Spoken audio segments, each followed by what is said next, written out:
नमस्कार, मेरा नाम है डॉक्टर पुरु धवन और आज इस वीडियो में हम बात करने वाले हैं कि पार्किंसन पेशेंट के लिए बेस्ट वेजिटेबल्स कौन सी हैं कि जिनकी हेल्प से हम थोड़ा सा अच्छी ताकत उठा सके। क्योंकि पार्किंसन तब होता है जब हमारे ब्रेन के सेल्स मरना शुरू होते हैं, और जब ब्रेन के सेल्स मरना शुरू होते हैं तो बॉडी के अंदर वो डोपामिन नहीं बना पाते और बॉडी ब्रेन के अंदर डोपामिन कम रिलीज होता है, जिसकी वजह से हमारे ब्रेन को हमारी मसल के साथ कोऑर्डिनेट करने में दिक्कत होती है। तो जब भी कोई पेशेंट आता है तो हम उससे ज़रूर पूछते हैं कि आप वेजिटेरियन हो या फिर नॉन वेजिटेरियन हो, और जो नॉन वेजिटेरियन पेशेंट होते हैं उनके अंदर हम सबसे कम पार्किंसन देखने को मिलता है। आपको सच बता रहा हूँ मैं आपको। अब हमने जो पेशेंट वेजिटेरियन है, कुछ पेशेंट ऐसे होते हैं जो अपनी डाइट को बिल्कुल चेंज नहीं कर सकते, वो उसमें डाइट भी एग भी ऐड नहीं करते, वो कहते हैं कि हम वेजिटेरियन हैं, हम वेजिटेरियन ही रहेंगे, हमें आप ठीक करो। तो उन पेशेंट्स के अंदर हमें वेजिटेबल की सिलेक्शन करनी पड़ती है, हमें उन वेजिटेबल को सिलेक्ट करना पड़ता है जिनके अंदर न्यूट्रिशनल वैल्यू ज़्यादा हो। अक्सर हम ये देखते हैं कि पार्किंसन वो जो पेशेंट है वो अक्सर घिया तो टिंडा ज़्यादा खाता हुआ हमें देखने को मिल जाता है, क्योंकि उनको लगता है कि खाना लाइट करने से उनकी बॉडी में इम्प्रोवाइजेशन होगी। तो पहली चीज़ कि मैं अपनी लिस्ट बताऊं उससे पहले कि अगर आप सिर्फ घिया तोरी टिंडा खाते हो तो आज के बाद इस वीडियो को देखने के बाद बंद कर देना। आपको चाहिए सारी वेजिटेबल्स खाना और उनको रोटेशन में रखना, और उस रोटेशन के अंदर जो वेजिटेबल्स मैं आपको बताने वाला हूं उनकी मात्रा को बढ़ा देना। आप वेजिटेरियन हैं तो अपने खाने के अंदर सबसे पहली चीज़ आप ऐड करोगे वो है दाल, क्योंकि दाल आपका सबसे बड़ा सोर्स होगा प्रोटीन का, सबसे बड़ा सोर्स होगा न्यूट्रिशनल वैल्यूज़ का। तो आपने अपने खाने के अंदर दाल ऐड करनी है। अब चाहे आप दाल की रोटी बनवाओ, दाल के अंदर आटे को गूँथो, या दोपहर के अंदर दाल की कटोरी भर कर लो, कुछ भी करो, पर दाल आप साथ में हर टाइम के खाने में ज़रूर रखोगे, क्योंकि आपका मेन बिल्डिंग ब्लॉक वही है।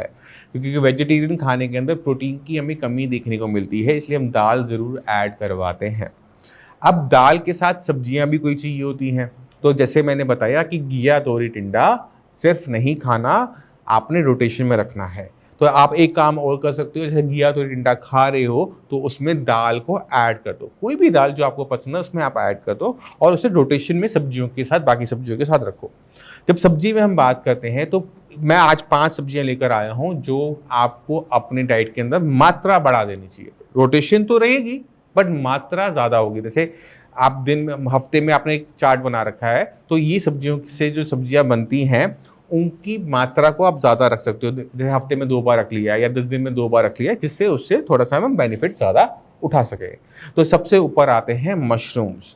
मशरूम्स के बारे में हम सब जानते हैं कि मशरूम्स में ताकत किसी और सब्जी के मुकाबले ज़्यादा होती है, उसमें प्रोटीन ज़्यादा होता है, उसमें विटामिन मिनरल्स ज़्यादा होते हैं। अब मशरूम्स जो हैं बहुत सारे टाइप के आते हैं, बटन मशरूम आते हैं, फ्लैट टाइप के भी मशरूम्स आते हैं जो कि आप स्क्रीन पे देख पा रहे हैं। इन सभी को जो भी मार्केट में आपके घर के आसपास अवेलेबल हो उसको आप अपनी डाइट के अंदर ऐड करेंगे।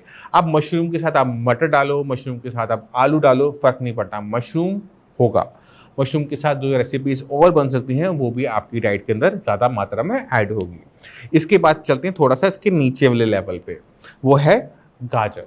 गाजर को हम देखते हैं, गाजर रेड रेड कलर की होती है, उसमें विटामिन ए, फ्लेवॉइड्स बहुत अच्छी मात्रा में होते हैं, तो इसको भी आप अपनी डाइट में ऐड कर सकते हो। पर ध्यान के रखना है रोटेशन हो, चाहे आप गाजर और मशरूम की कॉम्बिनेशन बनाओ, किसी का भी कॉम्बिनेशन बनाओ, बट आपकी उसके अंदर डाइट के अंदर गाजर की मात्रा रखी जा सकती है। तीसरी चीज़ आती है बीन्स। बीन्स जो हैं इनके अंदर भी हम न्यूट्रिशनल वैल्यू औरों के मुकाबले ज़्यादा देखते हैं कंपैरेटिवली, तो बीन्स को भी ऐड करने से हमें सेम बेनिफिट मिलता है जो कि हमें गाजर और मशरूम को ऐड करने से मिलता है। तो अपनी डाइट के अंदर हम तीसरी वेजिटेबल के ऐड करने वाले हैं वो है बीन्स। बीन्स बहुत सारी टाइप की आती हैं, तो कोई भी आप बीन्स लेंगे आपके लिए वो बेनिफिशियल रहेगा, और कॉम्बिनेशंस हम बना सकते हैं, उसमें हमें महारत हासिल होती है इंडियंस को। कोई फिक्स सब्जी बनाना ज़रूरी नहीं होता, कॉम्बिनेशन बनाओ, मटर के साथ बना लो, बीन्स उसके साथ, आलू के साथ बना लो, बट हमें कॉम्बिनेशन बनाते हुए चलना है। और चौथी वेजिटेबल के ऊपर आते हैं वो है ब्रोकली। ब्रोकली हम सब जानते हैं कि उसकी न्यूट्रिशनल वैल्यू प्लेन गोभी से ज़्यादा होती है, तो अगर जहाँ पे आपने प्लेन वाइट वाली गोभी खानी, कॉलीफ्लावर खाना है, उसकी जगह हम ऐड कर सकते हैं ब्रोकली।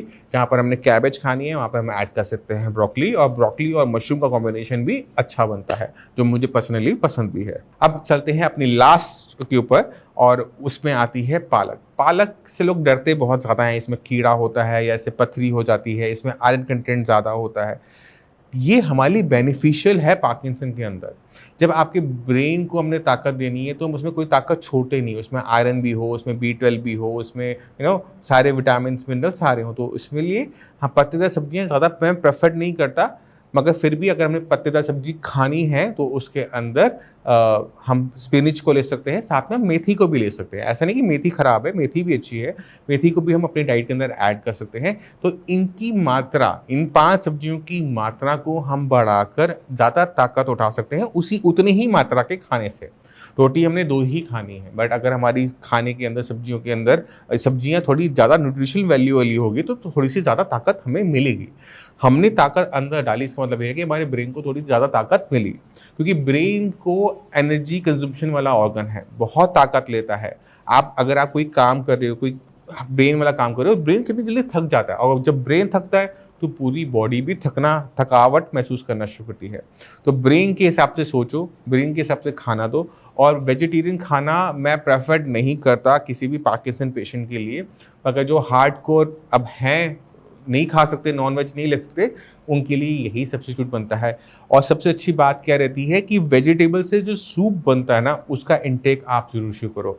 आप दिन में क्या करते हो, दिन में 3-4 बार चाय पीते हो और अपनी भूख को ख़त्म कर देते हो, जबकि हमें ऐसा करना चाहिए कि हमें कुछ ऐसा लेना चाहिए जिससे हमारी जो भूख है, जो खाने की जो हमारी इच्छा है, वो बढ़ जाए।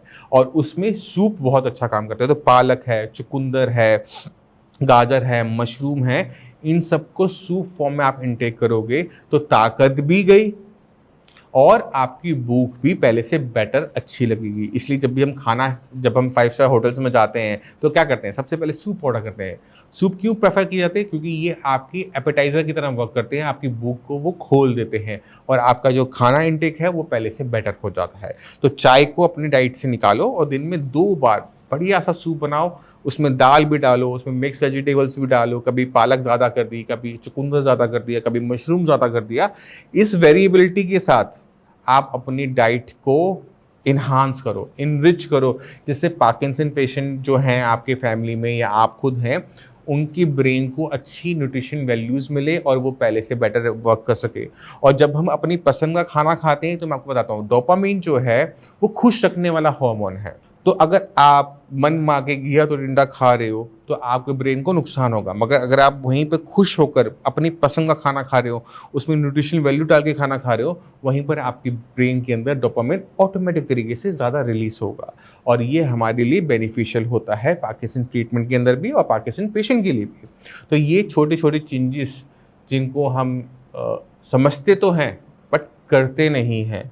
क्यों नहीं करते, अननोन रीजन से। तो इस वीडियो को देखने के बाद आपने क्या करना है, आपने एक डाइट चार्ट बनाना है कि आपने सुबह क्या लेना है, दोपहर में क्या लेना है, रात को क्या लेना है। अगर आपको हेल्प की ज़रूरत है, अगर आपको पार्किंसन में ट्रीटमेंट की ज़रूरत है, तो हमारी पूरी टीम अवेलेबल है। पूरा जब आप ट्रीटमेंट शुरू करोगे तो डाइट चार्ट दिया जाता है और उसमें ही छोटे छोटे बदलाव दिए हुए होते हैं। तो अगर आप पेशेंट हो ऑलरेडी श्रेयास के, तो इनको थोड़ा सा अपनी डाइट के अंदर ऐड करो, क्योंकि मेडिसिन की लिमिटेशन होती है बट खाने की लिमिटेशन नहीं होती। ट्रीटमेंट एक टाइम के बाद बंद करना होता है, बट जब हम खाने को ही दवाई बना लेते हैं, मेडिसिन बना लेते हैं, ट्रीटमेंट बना लेते हैं, तो ट्रीटमेंट भी जल्दी खत्म होगा और आपको पार्किंसन की दिक्कत कम बढ़ेगी या फिर वो रुक जाएगी। क्योंकि पार्किंसन जो है वो सेल्फ प्रोग्रेसिव डिसऑर्डर है, यानी एक बार शुरू हो गया तो आप ये लेके चलो कि आपकी दिक्कतें बढ़ती ही चली जाएंगी। तो उसे धीमा करना, उसे रोकना, उसमें खाने का बहुत बड़ा रोल होता है। तो आपको मैंने जैसे समझाया वैसे आप अपनी डाइट में बदलाव कर सकते हैं और आप पार्किंसन से इसे आसानी से लड़ सकते हैं। इसी के साथ आप सभी से मैं चलने की आज्ञा चाहूँगा। मिलते हैं अगली वीडियो में कुछ नया लेकर, कुछ आपके लिए और ज्ञान लेकर। इसके साथ आज्ञा दीजिए।